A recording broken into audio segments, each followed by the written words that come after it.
Now even the dictionary is transitioning into wokeism. The Merriam-Webster dictionary just changed its dictionary definitions of male and female. For example, it included a secondary definition of, get this, of female as having a gender identity that is opposite of male. You can't make this stuff up, Jen. No, and well, let's turn to tonight's Prime News panel to discuss. Joining us now is the president of Accuracy in Media, Adam Guillette, and editor-in-chief of the Florida Standard, Will Witt. Thank you both for being here tonight. Hey, thank you. Thank you for having me.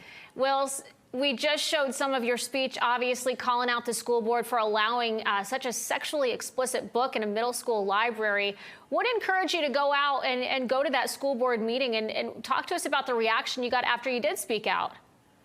Well, I got a call from a concerned parent who knew that I was recently moved to the area, and they said, hey, Will, this is going on at the school board meeting, and we'd love to have you come and speak on this and shed some light on it. So I got sent the book, I got sent the pages that you guys showed above, and I said, this is disgusting, this is horrible. I am going to come to the school board meeting and speak about what is actually happening. You know, I'm not a parent yet, but I'm an informed citizen of Hillsborough County now, and so I wanted to come and speak my mind and put these people to the fire and show them that this is not okay to sexualize these children. It's not okay to tell kids that you can go on this app Grindr, which is meant for people who are above 18, which is a male sex app that people can go on. You are then opening these children up to sexual predators and grooming.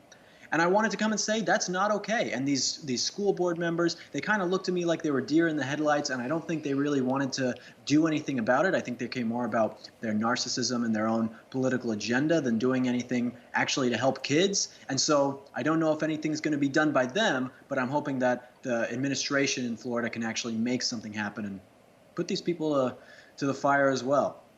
I mean, it's so disturbing when you hear about this Grindr and why they want to sexualize our children. Adam, we're now seeing even the dictionary redefining words for political purposes. How will we know what's real or not if we're literally redefining facts? Well, that's exactly right. It makes you long for the days in which dictionaries were merely printed because they couldn't come to your house and redefine the words whenever it suited them politically. And to your other question, by the way, I really appreciate Will's work. Accuracy in Media has been investigating public education for over a year. I've been in over 150 school districts this year, which is a lot considering I don't have a kid. And the conclusion I'm coming away with is that public education might be irredeemable, because when you ban books like those from the library, the teachers just keep them in the classroom. Then if you ban it in the classroom, what we find is that they sign up for classroom news services like Newsella, which share the exact same content, but with a different banner, a different title, so the parents don't know to spot it. The only solution is school choice. Well, you know, I want to ask you about this. You know, obviously facts really mean nothing to the left or the fake news media that are, you know, really pushing their agenda.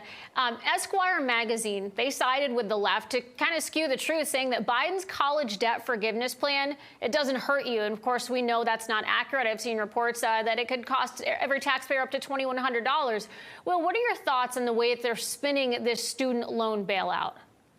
Well, I thought that headline was pretty funny where it says, even economists agree. It's like, oh, yeah, the masks work. Even doctors agree. Lockdowns help people save lives. Doctors and bureaucrats agree. It's like not just because you have some expert coming on and saying that this is the way that it's supposed to be doesn't mean that it's right. I think that the entire Biden student loan forgiveness is a total sham, and it takes away from hardworking Americans, people who decided never to go to college. I did 2 years of college myself and then dropped out to go and do what I do. Do I now have to pay for your gender studies degree or your useless degree that you drank your way through? No, that makes no sense to me. Why am I now held responsible for someone else? It doesn't make any sense, but it's indicative of what the left is. The left is an ideology that is built off of envy. And if people can't work hard and get something themselves, then they're going to try and take it from someone else, whether that is economic reasons, whether that is housing, whether that is a job, or even whether that's meaning and happiness, that these people see that there are happy people in America and they want to destroy that because most of these people on the left are unhappy themselves. Yeah, well, I'm absolutely with you. These student loan handouts are absolutely ridiculous. And Adam, you look at Esquire, and they get 29 million visits rather a month online. That's a huge chunk of Americans to believe so much inaccurate information.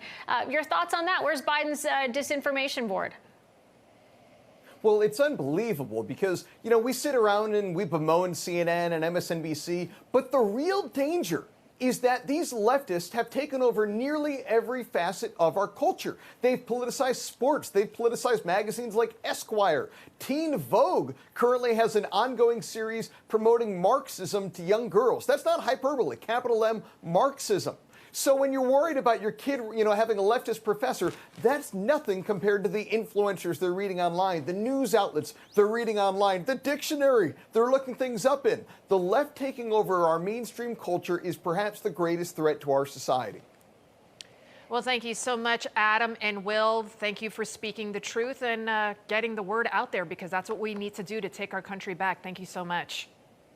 Never going to stop. Thank you for having me. Thank you. Thanks, guys.